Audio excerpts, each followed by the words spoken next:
Okay, सो hash map implementation. ठीक है guys, इस वीडियो में हम हैश मैप का इम्प्लीमेंटेशन की थ्योरी कवर कर लेंगे। नेक्स्ट वीडियो में हम उसको कोड करके देखेंगे। ठीक है, तो बहुत ही ज़्यादा इंपॉर्टेंट वीडियो होने वाली है ये।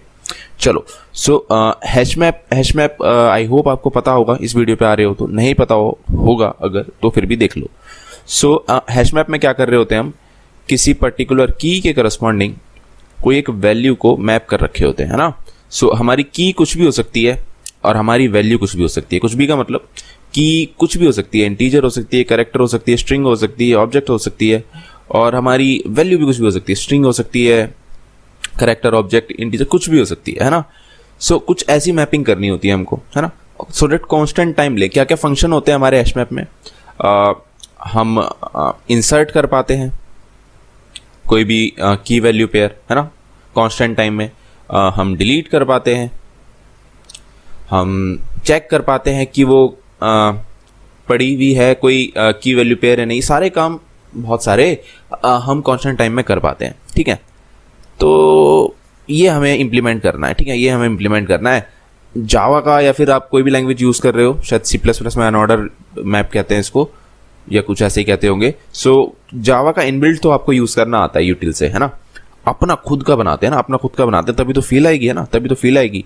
चलो ठीक है, तो हमको कोई की के करस्पॉन्डिंग कोई वैल्यू चाहिए, स्टोर करनी है, और सारा ये कांस्टेंट टाइम में हमें हिसाब किताब करना है, ऐसा कुछ करना है। सो ऐसा कुछ करने वाला डाटा स्ट्रक्चर हम पढ़ चुके हैं, थोड़ा थोड़ा तो पढ़ चुके हैं। क्या नाम है उस स्पेशल डाटा स्ट्रक्चर का? उस स्पेशल डाटा स्ट्रक्चर का नाम है अरे। मैं इसको रब कर देता हूँ, फिर देखते हैं। ओके, सो अरे हम पढ़ चुके हैं। हमें क्या चाहिए था, क्या चाह रहे हैं हम अपने हैश मैप से, कि किसी की के करस्पॉन्डिंग कोई वैल्यू स्टोर कर पाए, हम चेक कर पाए उधर वो पड़ी हुई है नहीं पड़ी हुई, या उसमें हम डाल पाए कांस्टेंट टाइम में। तो यार ये काम तो हम अपने अरेज में कर चुके हैं। 0 1 2 3 4 5 6 7 8 ऐसा करके सपोज करो, चलो कहीं तक भी जाता है। सो यार ठीक है, तो अगर हमें पूछना हो हमारे एरे पे थर्ड इंडेक्स पे क्या पड़ा हुआ है, सो हम बोल देंगे कि भाई एरे की थर्ड इंडेक्स पे क्या पड़ा हुआ है, पूछ लेंगे ना। या फिर स्टोर करना हो तो स्टोर कर लेंगे ना। तो ये सब काम हम कांस्टेंट टाइम में कर पा रहे होते हैं। बट सीन क्या है ना, अच्छा, और हमारे एरे के अंदर हम यहाँ स्टोर भी कुछ भी कर सकते हैं ना। सो हमारा कुछ ऐसा हिसाब किताब तो ऑलरेडी बना हुआ है, कुछ ऐसा मैप तो ऑलरेडी बना हुआ है। किसी इंटीजर के करस्पॉन्डिंग हम कुछ भी वैल्यू यहाँ पे रख सकते हैं। अब ये वैल्यू स्ट्रिंग हो सकती है, हम यहाँ पे स्ट्रिंग भी डाल सकते हैं, हम यहाँ पे कैरेक्टर भी डाल सकते हैं, हम यहाँ पे इंटीजर भी डाल सकते हैं, हम यहाँ पे इवन ऑब्जेक्ट भी डाल सकते हैं ना। हम यहाँ पे ऑब्जेक्ट भी तो डाल सकते हैं, एक स्टूडेंट ऑब्जेक्ट का एड्रेस भी डाल सकते हैं हम, जिसका रोल नंबर, नेम वगैरह सब कुछ हिसाब किताब हो। तो यार ये सब काम तो हम कर पा रहे हैं। तो एक तरीके का मैप तो हमारे पास है ही हमारा अरे। बट सीन पता है क्या हो रहा है, सीन ये हो रहा है कि यार हमको मैप ऐसा चाहिए कि जिसकी की भी जो है कुछ भी हो, हमें इंटीजर से मतलब नहीं, हमारी की भी कुछ भी होनी चाहिए, है ना। फॉर एग्जांपल कॉन्टैक्ट, आपके अगर आपको अपनी कॉन्टैक्ट लिस्ट बनानी है, कॉन्टैक्ट्स वाली जो होती है। सो मुझे पता होना चाहिए कि राजू स्ट्रिंग के करस्पॉन्डिंग नंबर 989 ऐसा कुछ करके, है ना। सो इस की के करस्पॉन्डिंग ये नंबर अगर हम स्टोर करना चाह रहे हैं तो कैसे करोगे यार? यहाँ तो की इंटीजर है, तो यहाँ फेल हो जाएगा तुम्हारा एरे, यहाँ फेल हो जाएगा, तो तुम्हें न्यू डाटा स्ट्रक्चर की जरूरत पड़ जाएगी, विच इज कॉल्ड मैप्स, है ना। चलो, तो अब हमारा सीन कहाँ अटक गया ना, कि यार हमारे पास तो अरे है और हमारी की जो है, की कुछ भी हो सकती है। सो अब इस प्रॉब्लम को हमको सॉल्व करना है, और एक नया डाटा स्ट्रक्चर का बनाना है, which is called hash map. चलो, तो कैसे बना रहे होंगे? ओके, सो कैसे बना रहे होंगे? देखो हमारा सीन क्या बैठ रहा है, सीन ये बैठ रहा है कि यार हमारे पास अलग अलग विपरीत तरीके की कीज आ रही होंगी। इंटीजर हो सकती है ना, कैरेक्टर हो सकती है, स्ट्रिंग, ऑब्जेक्ट, कुछ भी हो सकती है। सो ये वाली स्ट्रिंग को हमें क्या करना पड़ेगा, इन इंटीजर से मैप करना पड़ेगा, तो हमारा काम चल जाएगा, है ना। मैं क्या चाह रहा हूं कि अगर ये स्ट्रिंग आई तो इसके करस्पॉन्डिंग ना मैं कोई एक स्पेशल इंटीजर बना दूंगा, विच इज सपोज करो 6। तो इस की के करस्पॉन्डिंग जो भी वैल्यू होगी वो मैं इस इंडेक्स में स्टोर करूंगा, तो हमारी प्रॉब्लम सॉल्व हो जाएगी। हमारी प्रॉब्लम क्या थी कि हम डिफरेंट टाइप की कीज के लिए नहीं स्टोर कर पा रहे थे वैल्यू, सिर्फ इंटीजर टाइप की कीज के नहीं कर पा रहे थे, एरे में जैसे कर रहे होते। पर हमारे हैश मैप पे हम क्या चाह रहे हैं, हम चाह रहे हैं कि हमारी की भी किसी भी तरह की हो सकती है। सो मैंने क्या जुगाड़ लगाया, मैं एक फंक्शन बनाऊंगा which is called a hash function, है ना, आपने सुना होगा इसका नाम, which is called hash function. इसको हम कहते हैं हैश फंक्शन। सो एक ये कुछ मैजिकल फंक्शन होता है, अब इसको अच्छे से एक्सप्लोर करेंगे। सो इसमें आप कोई भी की डालोगे ना तो उस की के करस्पॉन्डिंग आपको एक इंटीजर मिल जाएगा, और वो इंटीजर यहाँ पे पड़ा हुआ होगा। सपोज करो ये 20 साइज का आपका एरे है, सो 19 इंडेक्स हैं ऐसे, तो ये इनमें से कोई पड़ा हुआ होगा, उसके करस्पॉन्डिंग आप रख दोगे। सपोज करो आपने कोडविक्स डाला, सो कोडविक्स इस हैश फंक्शन के अंदर डालोगे तो 6 इंटीजर निकलेगा यहाँ से बाहर, और आप बोलोगे कोडविक्स की करस्पॉन्डिंग जो भी आपको वैल्यू रखनी है वो यहाँ पे रख लो, ठीक है, जो भी आपको वैल्यू रखनी है यहाँ पे रख लो। सो मैं यहाँ कुछ भी वैल्यू रख लूँगा कोडविक्स के करस्पॉन्डिंग। अगर स्ट्रिंग टाइप का मैंने एरे बना रखा है तो मैं यहाँ लिख दूंगा कि कोडविक्स, मतलब कुछ भी लिख दूंगा, ठीक है। सो अच्छा एक चीज़ और बता दूं मैं, आपको याद रहे, ये जो एरे हम यूज़ कर रहे होते हैं इसका हमने नाम दे रखा है स्पेशल बकेट एरे, है ना, बकेट एरे बोल देते हैं इसको। कोई आपसे पूछे तो बोल देना भाई ये बकेट एरे है, ठीक है, एरे ही है बस, मतलब नाम दे दिया बकेट एरे है, ठीक है। तो चलो अब हमें ये देखना है कि यार हम ये मैजिकल फंक्शन जो है हैश फंक्शन, ये कैसे डिजाइन करेंगे। तो क्या चाह रहे हैं हम इस मैजिकल हैश फंक्शन से कि यार कोई भी जो है की आए, मुझे नहीं पता वो स्ट्रिंग टाइप की, इंटीजर टाइप की, कैरेक्टर टाइप की, ऑब्जेक्ट टाइप, कुछ भी आए, मुझको एक ऐसा इंटीजर तुझसे चाहिए कि तू जो है उस बकेट एरे के इंडेक्स में से लाके रख दे। और अगर मेरे को दोबारा, अब मैंने जैसे एक कोडविक्स आ गया, अब मैं इससे पूछूंगा भाई कोडविक्स की करस्पॉन्डिंग क्या वैल्यू पड़ी हुई है। सो मैं दोबारा इस हैश फंक्शन में जब डालूंगा ना कोडविक्स स्ट्रिंग, तो दोबारा से ही 6 जनरेट होना चाहिए, और ये 6 इंडेक्स पे जाएगा, और 6 इंडेक्स पे जो भी वैल्यू पड़ी हुई होगी मुझे बता देगा भाई जो भी स्टोर है वो ये है। तो कुछ ऐसा हमको हैश फंक्शन चाहिए। अब इस हैश फंक्शन के बारे में हम चर्चा करते हैं। इस हैश फंक्शन के अंदर मैं इसको रब कर देता हूं पहले थोड़ा, ओके। सो इस हैश फंक्शन के अंदर ना दो चीजें हो रही होती हैं। इस हैश फंक्शन को थोड़ा जूम करेंगे ना तो इसके अंदर दो चीजें हो रही होती हैं। एक तो हो रहा होता है इसके अंदर हैश कोड जनरेशन, फिर उसके बाद हो रहा होता है क्या, उसके बाद क्या हो रहा होता है, उसके बाद इसका हो रहा होता है कंप्रेशन फंक्शन। बहुत भारी वर्ड है ना, भारी वर्ड है, अभी मचाते हैं इनकी, है ना। सो कंप्रेशन फंक्शन, ठीक है। सो यार पता है क्या हो रहा होता है, हैश कोड एक फंक्शन होता है जो क्या करेगा, किसी भी की करस्पॉन्डिंग एक आपको रैंडम तो नहीं, मतलब एक फिक्स्ड इंटीजर दे देगा लाके, है ना, एक फिक्स्ड इंटीजर दे देगा। सपोज करो कोडविक्स आई, तो ये आपको इंटीजर दे देगा 112935, ऐसा कुछ करके इंटीजर दे दिया, ठीक है। फिर उसके बाद ये जो रैंडम इंटीजर आपको देगा, ये रैंडम इंटीजर जरूरी नहीं है ना कि आपके इसके अंदर हो, भाई कुछ भी इंटीजर हो सकता है। तो ये थोड़ी आप उतने साइज का एरे बनाओगे, ऐसा थोड़ी होगा, नहीं ना। तो आप क्या करोगे, इसे कंप्रेशन फंक्शन में और पास करोगे, मतलब कुछ ऐसा सीन हो रहा होता है। देखो यहां से कोडविक्स निकला अपना स्ट्रिंग, ये हैश फंक्शन में गया, हैश फंक्शन में पहला इसको मिलेगा hash code generation, hash code बनेगा इसका, हैश कोड बन गया 119537 जो भी बना। फिर अब ये इतना लंबा हैश कोड बनेगा, आपको जरूरी नहीं है कि वो इंडेक्स आपके इसके अंदर हो, है ना, आपके इसके अंदर हो। सो आप क्या करोगे, इसे कंप्रेशन फंक्शन से और पास करोगे, है ना, कंप्रेशन फंक्शन से और पास करोगे। भारी वर्ड है, अभी आएगा समझ में, कंप्रेशन फंक्शन से पास करोगे। सो सपोज करो आपका ये 20 साइज का एरे है, तो जो भी आपका सपोज करो x इंटीजर आएगा बड़ा, तो इसको मॉडुलस ले लोगे आप, मॉडुलो ले लोगे इसका 20 से। सो या 10 से ले लोगे, चलो सपोज करो अभी के लिए 10 साइज का है ना, 10 से ले लोगे। सो 10 से लेने के बाद इसका क्या आ जाएगा 7, तो 7th इंडेक्स पे जाके आप इसको स्टोर कर दोगे, है ना, 7th इंडेक्स पे जाके स्टोर कर दोगे। तो कुछ ऐसा काम कर रहा होता है आपका कंप्रेशन फंक्शन। तो अब बात आ गई, चलो भाई हमको ये हैश फंक्शन समझना था, हमने पता लगा लिया कि हैश फंक्शन के अंदर एक्चुअली में क्या हो रहा होता है, हैश कोड जनरेशन और कंप्रेशन फंक्शन। कंप्रेशन फंक्शन तो सिंपल है, आप जितने साइज का आपका एरे है उतने साइज से उसको मॉडुलो ले लो, उसका रिमाइंडर ले लो और वहां पे जाके रख लो। तो यार ये चीज तो क्लियर है अपने को स्टिल ये वाली चीज में थोड़ा सा डाउट है कि यार ये हैश कोड कैसे बना रहे होंगे, तो वो समझते हैं, है ना, वो समझते हैं। चलो नीचे समझते हैं। सो अपने को क्या करना है, अपने को कोई एक की आएगी, है ना, कोई एक की आएगी, वो हैश फंक्शन में जाएगी, हैश फंक्शन में हमारा हैश कोड होगा, है ना, और यहाँ पे कंप्रेशन फंक्शन होगा। कंप्रेशन फंक्शन तो अपने को समझ में आ गया, यहाँ से हमें एक पर्टिकुलर इंडेक्स मिल जाएगा हमारे बकेट एरे का, ठीक है, ये एरे हमें इंडेक्स मिल गया, बहुत बढ़िया ना, बहुत ही बढ़िया है, बहुत ही बढ़िया है। हमको ये समझ में आ गया है। हमको यार ये बताओ कि यार तुम हैश कोड कैसे बना रहे होगे यार, है ना, पूरी बात बताओ हमको। सो हैश कोड कैसे बना रहे होंगे, तो चलो हैश कोड देखते हैं। हैश कोड देखते हैं। सो की हमारी किसी भी तरह की हो सकती है ना, थोड़े से एग्जांपल लेते हैं कि किस किस तरह की हो सकती है।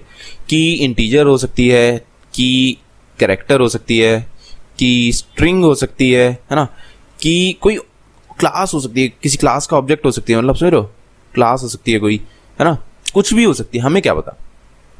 तो एग्जांपल देखते हैं कि हम कैसे हैश कोड, अपना हैश कोड बना रहे होंगे ना, कैसे हैश कोड बना रहे होंगे एक्चुअली में। सो सपोज करो कोई इंटीजर की है, कोई इंटीजर की है कि भाई 32 के करस्पॉन्डिंग मेरे को कोडबिक्स स्टोर कर दे, कोडबिक्स स्टोर कर दे। सो ठीक है, इसके लिए तो आप एरे भी बना सकते हो 32 पर, अगर ये 315 ऐसा कुछ हुआ सो आपको एरे बनाना पड़ेगा इतने साइज का, तो ऐसा नहीं करते, हैश कोड बनाते हैं। तो अगर हमारे हैश फंक्शन से हमें क्या चाहिए होता है, एक इंटीजर बन जाए, फिर उस इंटीजर को कंप्रेस कर दे।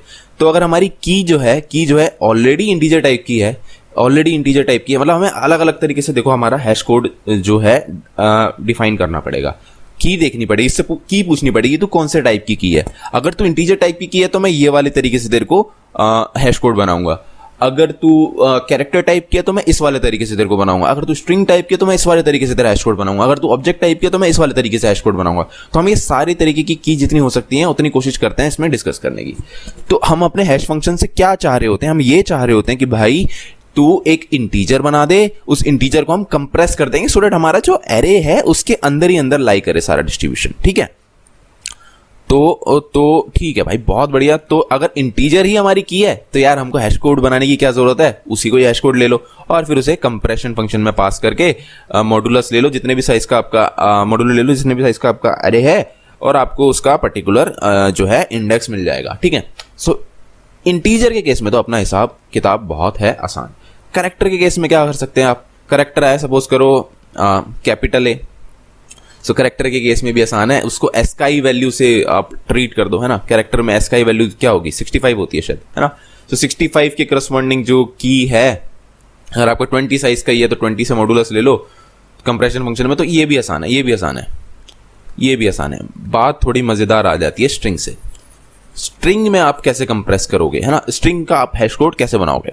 चलो तो स्ट्रिंग का ले लेते हैं एग्जाम्पल, क्या एग्जाम्पल ले लेते हैं कोडबिक्स, है ना, कोडबिक्स ले लेते हैं।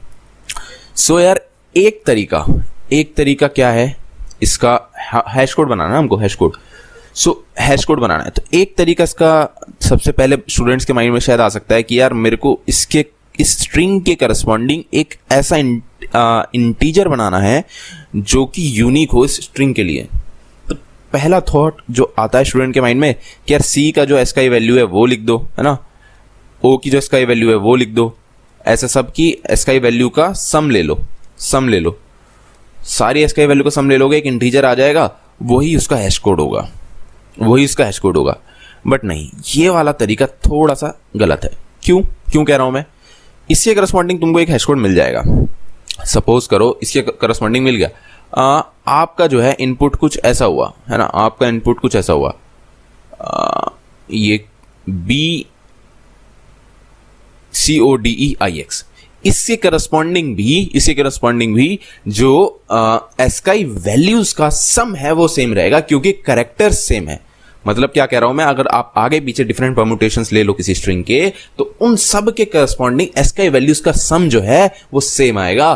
तो उन सब स्ट्रिंग्स का जो हैश कोड है वो सेम आएगा, which we do not want. Why? Because वो एक ही जगह जाके एक ही जगह इंडेक्स देगा। तो ये भी बोलेगा सपोज करो कि इसका हैश कोड सपोज करो क्या है 71592 है, और मेरा कोडविक्स का भी 71592 है, और इसका मॉडुलस लूंगा मैं 10 के साथ, तो दोनों मेरे को बोल रहे होंगे इंडेक्स 2 पे जाके रख ले, तो दोनों ही स्ट्रिंग का, दोनों ही की का बोलेगा कि इंडेक्स 2 पे इसकी वैल्यू पड़ी हुई है, विच इज रॉन्ग, है ना। तो हम ये नहीं चाहते हम। सो ये वाला तरीका तो गलत है कि सारी एस्काई वैल्यूज का तुम ले लो सम। ठीक है, तो कोई और जुगाड़ है क्या अपने पास, बताओ तो। यस, हमारे पास बहुत सारे जुगाड़ हैं। एक बहुत फेमस जुगाड़ जो है ये है, मैं तुम्हें बताता हूँ, इसको रब कर लेते हैं। जो एक्चुअली में यूज़ हो रहा होता है, जावा जो मेरे हिसाब से एक्चुअली में यूज़ करता ही है ना, बाकी आप कंफर्म कर सकते हो। ठीक है, सो कोडविक्स है ना, कोडविक्स को हम पता है कैसे जनरेट कर रहे होंगे, इसको प्राइम नंबर्स की पावर्स के साथ मल्टीप्लाई कर रहे होंगे इसकी एसकाई वैल्यू को। बोले तो ये सपोज करो 0th इंडेक्स पे है, ये 1 इंडेक्स पे है, ये 2 3 4 5 6। सो सी की जो एसकाई वैल्यू है उसको मल्टीप्लाई कर रहे होंगे किसी प्राइम नंबर के साथ और उसकी पावर 0, ठीक है। और ओ को कर रहे होंगे किसी अनदर प्राइम नंबर के साथ उसकी पावर 1, और ऐसे ही, मतलब मैं लिख देता हूँ ऐसे ही DEBIX प्राइम नंबर की पावर 2 प्लस ये है ना, ये प्राइम नंबर की पावर 3, प्राइम नंबर की पावर 4 प्लस प्राइम नंबर की पावर 5 प्लस प्राइम नंबर की पावर 6, है ना। सो ये ऐसे करके हम कुछ मल्टीप्लाई कर रहे होंगे। सो इसके करस्पॉन्डिंग एक, अब ये सारे जो सी लिखा है मतलब एसकाई वैल्यूज है इनकी, तो इसके करस्पॉन्डिंग एक हैश कोड आ जाएगा। अब मैं तुम्हें क्या कह रहा था, पहले वाले तरीके में क्या प्रॉब्लम आ रही थी, अगर सपोज कर हमने BIXCOD लिख दिया, सो इस बार B की एसकाई वैल्यू मल्टीप्लाई हो रही होगी P⁻0 के साथ, और C की मल्टीप्लाई हो रही होगी P⁴ के साथ। तो कुछ अलग डिस्ट्रीब्यूशन आएगा, कुछ अलग हैश कोड आएगा, है ना। सो ऐसा करके जो है हम एक अलग डिफरेंट परम्यूटेशंस के लिए डिफरेंट क्या बना सकते हैं, हैश कोड बना सकते हैं। सो ऐसा करके हम अपना बढ़िया बना सकते हैं, क्या है, हैश कोड स्ट्रिंग्स के लिए, है ना, स्ट्रिंग्स के लिए ऐसे करके हम अपना बढ़िया बना सकते हैं। हमने प्राइम नंबर ही क्यों लिया, इससे अच्छा डिस्ट्रीब्यूशन होता है, ठीक है, अच्छा डिस्ट्रीब्यूशन होता है। मैंने भी बस इतना ही पढ़ा है, इतना ही आपको बता दिया। एक्चुअली में इससे अच्छा डिस्ट्रीब्यूशन हो रहा होता है प्राइम नंबर से। आप गूगल कर सकते हो कि हम प्राइम नंबर ही क्यों करते हैं, मुझे भी बताना। मैंने जब तक पढ़ा था मुझे इतना याद है कि प्राइम नंबर से जो डिस्ट्रीब्यूशन होता है हमारा वो बहुत अच्छा होता है, ठीक है। सो इसलिए हम यहाँ पे ऑलवेज कोई एक प्राइम नंबर ही यूज करते हैं, ठीक है। चलो, सो बहुत बढ़िया, बहुत ही बढ़िया। सो हमें स्ट्रिंग के करस्पॉन्डिंग कैसे हैश कोड निकालना आ गया, मतलब हैश कोड कैसे निकालते हैं स्ट्रिंग के करस्पॉन्डिंग आ गया। कोई ऑब्जेक्ट है, ऑब्जेक्ट का तो बहुत आसान है। ऑब्जेक्ट किसी एड्रेस पे पड़ा हुआ होगा, है ना, कोई हेक्साडेसिमल कोड होगा वहां पे पड़ा हुआ होगा, उसके करस्पॉन्डिंग तो मैं एक वो यूनिक ही होगा। हर ऑब्जेक्ट के लिए एक अपना एड्रेस यूनिक होता है, तो उसके करस्पॉन्डिंग इंटीजर निकाल लो, और उसको कंप्रेशन फंक्शन से पास कर दो, ठीक है। तो ये भी बहुत आसान है, तो हमने लगभग जितने तरीके की कीज हो सकती हैं सबके करस्पॉन्डिंग डिफरेंट हैश कोड कैसे निकालते हैं सब देख लिया है। कंप्रेशन फंक्शन आसान है, कंप्रेशन फंक्शन आसान है। तो हमने हैश फंक्शन जो है अपना सारा हिसाब किताब जो है देख लिया, ये हैश फंक्शन का सारा हिसाब किताब देख लिया, और उसके करस्पॉन्डिंग हम इंडेक्स अपने बकेट एरे से निकाल के एक्सेस कर सकते हैं या फिर इंसर्ट कर सकते हैं, ठीक है। तो अपने को ऑलमोस्ट सारी चीजें क्लियर है ना। एक चीज और डिस्कस करना चाहता हूं आपके साथ में, इसको रब करते हैं।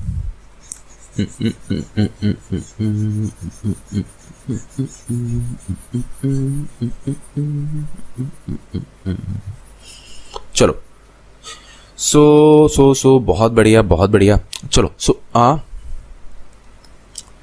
सपोज करो एक इशू अभी भी है, एक सपोज करो कोडविक्स करके स्ट्रिंग है, उसे हमने अपना हैश फंक्शन से पास करा, तो उसने हैश फंक्शन से पास करा, मस्त हैश कोड निकाला, मस्त उसने हैश कोड निकाला। चलो, उसने हैश कोड निकाला, हैश कोड आया उसका, इसके अंदर दो काम हो रहे थे ना, हैश कोड और देन कंप्रेशन फंक्शन, और फिर हमें इंडेक्स मिल रहा होता है। सो कोडविक्स के लिए उसने हैश कोड निकाला 11952, है ना। अच्छा, बहुत बढ़िया। और एक स्ट्रिंग आई है, सपोज करो क्या स्ट्रिंग आई है, हैश मैप स्ट्रिंग आई है। चलो, हैश मैप स्ट्रिंग आई है ना, एक हैश मैप नाम की स्ट्रिंग आई है, उसके करस्पॉन्डिंग उसने जो है निकाला 29952, है ना। अब अगर मेरा 10 साइज का जो है मेरा सपोज करो बकेट एरे है, 10 साइज का बकेट एरे है, तो इसका मैं इसके साथ मॉड्यूलो लूंगा और इसके साथ मॉड्यूलो लूंगा, दोनों ही 2 इंडेक्स नहीं दे रहे होंगे जी, बिल्कुल दे रहे होंगे।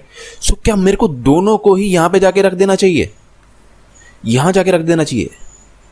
नहीं ना, नहीं, ये दोनों अलग अलग की है, इन दोनों अलग अलग की करस्पॉन्डिंग अलग अलग वैल्यूज होनी चाहिए। सो हम यहां नहीं रखेंगे, तो ये एक प्रॉब्लम हो रहा गई है। इस प्रॉब्लम को कहते हैं क्या कहते हैं, कोलिजन है ना, कोलिजन ही कहते हैं शायद, हाँ कोलिजन कहते हैं। सो इस प्रॉब्लम को कैसे अवॉइड करें ये सीखते हैं, है ना, ये सीखते हैं। ओके सो अभी तक अपन लोग ने काफी कुछ चीजें देख ली है ना, एक प्रॉब्लम अटक गई है ना, कि यार 2 की है, की 1 की 2 है ना, कुछ भी टाइप की हो सकती हैं। हम दोनों इन दोनों ने जो है ये हैश फंक्शन से निकले, हैश फंक्शन से निकलने के बाद दोनों का ही जो इंडेक्स है, मतलब हैश कोड से निकल के फिर उसके बाद कंप्रेशन फंक्शन से निकल के सपोज करो 5 और 5 आ रहा है, 5 और 5 आ रहा है। तो ये दोनों जो है ये 5 वाले इंडेक्स पे जाएंगे और कोलिजन हो जाएगा। तो हमको ये चीज कैसे करके अवॉइड करनी है, मतलब ये इनको कोलिजन नहीं होने देना। सो ये कोलिजन से बचाने के लिए अपन लोग क्या करते हैं ना, दो तरीके यूज करते हैं। पहला है ओपन एड्रेसिंग, है ना, दूसरा है क्लोज्ड हैशिंग, है ना, ये भी तगड़े तगड़े नाम है। इसको सेपरेट चेनिंग भी कहते हैं ना, सेपरेट चेनिंग, है ना।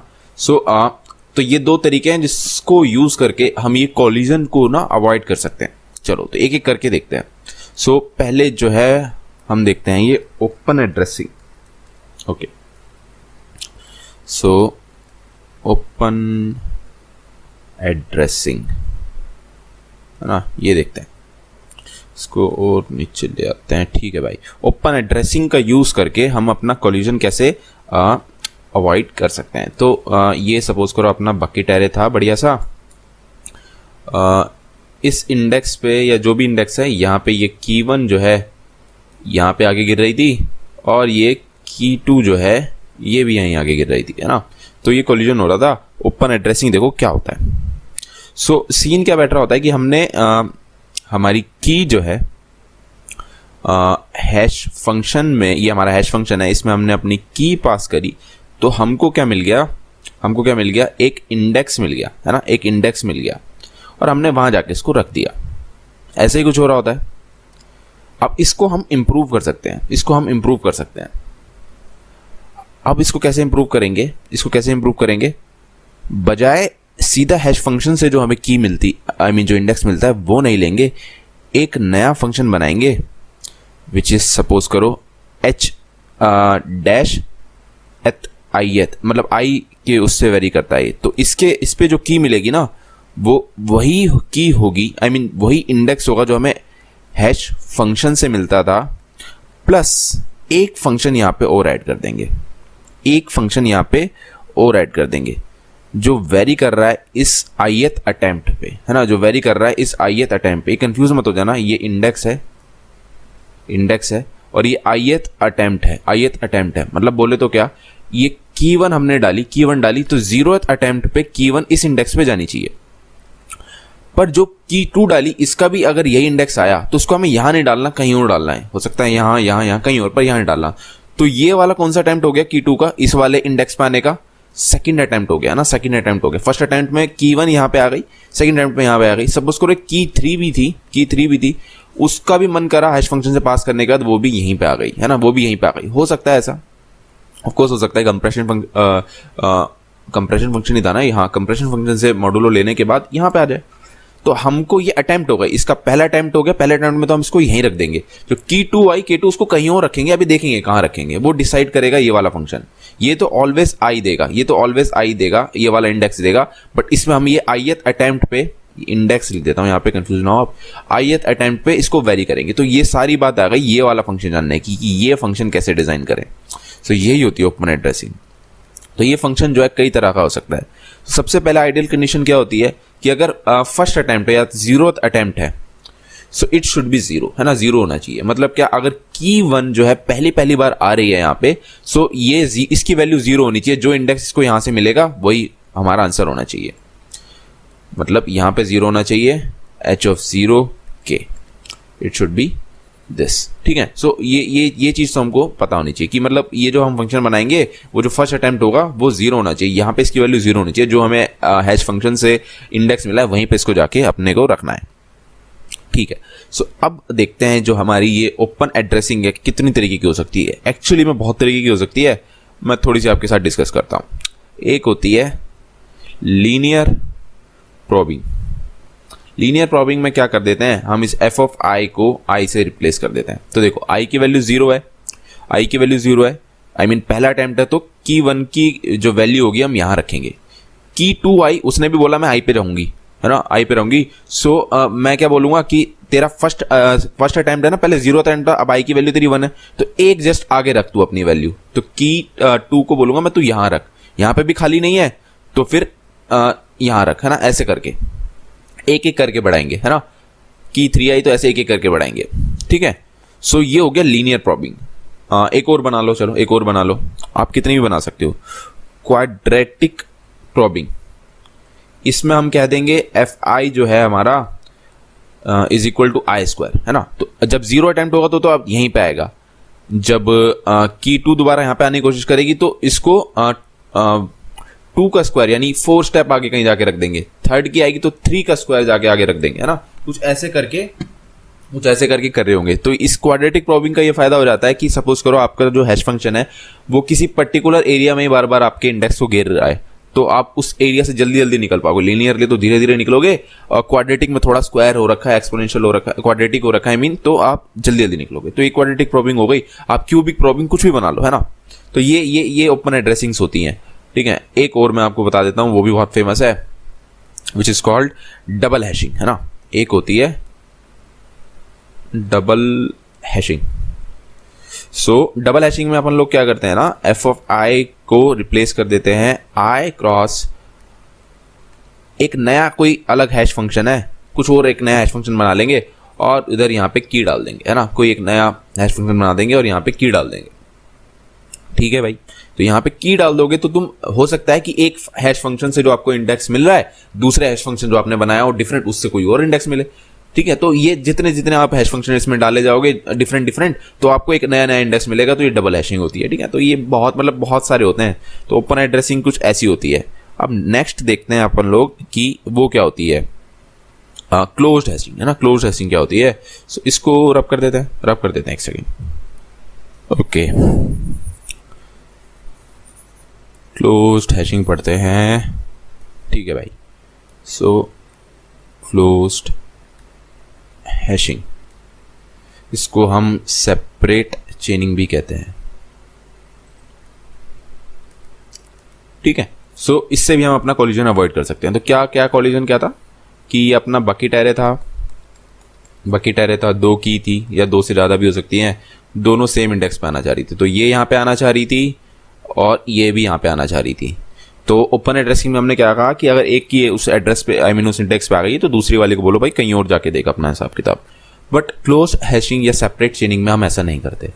हम दोनों ही की को उसी इंडेक्स पे डालेंगे, पर देखो हम डायरेक्ट यहाँ पे नहीं डालेंगे, एक लिंक लिस्ट बना लेंगे, है ना। लिंक लिस्ट की नोड पता है कैसी दिख रही होगी। लिंक लिस्ट की नोड के पास 2 चीज़ों की वैल्यू होगी, एक तो होगी की क्या है और उसकी वैल्यू क्या है। सो जैसे की 1 आई ना, की K1 आई ना, सो उसने बोला कि मेरे को 5th इंडेक्स पे जाना है। तो 5th इंडेक्स अगर ये है तो मैं यहाँ पे एक नई नोड बनाऊंगा और यहाँ पे की1 के लिए जो वैल्यू 1 है, आई मीन की1 लिख दूंगा यहाँ पे और इसके यहाँ पे वैल्यू 1 लिख दूंगा। तो ये नोड जो होगी ना मेरी लिस्ट की, लिंक लिस्ट की, उस पर ये 2 चीज़ें पड़ी होंगी, K1 और वैल्यू 1। अब जब मेरी K2 आएगी ना, की2 आएगी, वो भी बोलेगी मेरे को 5th इंडेक्स पे जाना है। तो यहाँ पे हम देखेंगे ऑलरेडी पड़ा हुआ है, तो आगे इस लिस्ट में जाएंगे, लिंक लिस्ट में, और यहाँ पे नई नोड बनाएंगे, यहाँ बोलेंगे K2 और यहाँ बोलेंगे V2। बस ऐसे करके अगर सेम इंडेक्स पे गिरे जाएगी अगर बार बार, तो एक लिस्ट में इसमें जाके ऐड करे जाएंगे, लिस्ट में जाके इसे ऐड करे जाएंगे, है ना। सो अगर मेरे को कोई बोलेगा कि भाई K2 के लिए क्या वैल्यू है बताओ तो K2 के लिए जो मेरी इंडेक्स निकलेगा 5, यहाँ पे आऊंगा मैं अपने हैश फंक्शन से और फिर इस लिस्ट में, इस लिंक लिस्ट में ट्रैवर्स करूंगा। तो ये मेरी K1 है, तो ये नहीं है, फिर मैं आगे जाके देखूंगा ये मेरी K2 है, यस, तो मैं यहाँ से ये वैल्यू कर दूंगा रिटर्न। तो सिंपल सा लॉजिक है, कोई मेरे को इधर उधर नहीं करना, लिस्ट ही बना लेता हूँ, सिंपल लिंक लिस्ट, और यहीं पे ऐड कर दूंगा। सो बस ये वाला तरीका एक्चुअली में बेस्ट है और शायद यही यूज होता है जावा में, या पता नहीं मुझे कौन सा यूज होता है, पर ये वाला हम जब अपना इंप्लीमेंट करेंगे नेक्स्ट वीडियो में, कोड वर्ड लिखेंगे तो यही चीज यूज करेंगे, यही चीज यूज करेंगे अपना इंप्लीमेंट करने के लिए। तो हम सेपरेट चेनिंग या ओपन सॉरी क्लोज हैशिंग या सेपरेट चैनिंग जिसे कहते हैं, इसको यूज करेंगे अपनी इंप्लीमेंटेशन में। तो नेक्स्ट वीडियो में देखते हैं इसका कोड। ठीक है guys, thank you so much for watching.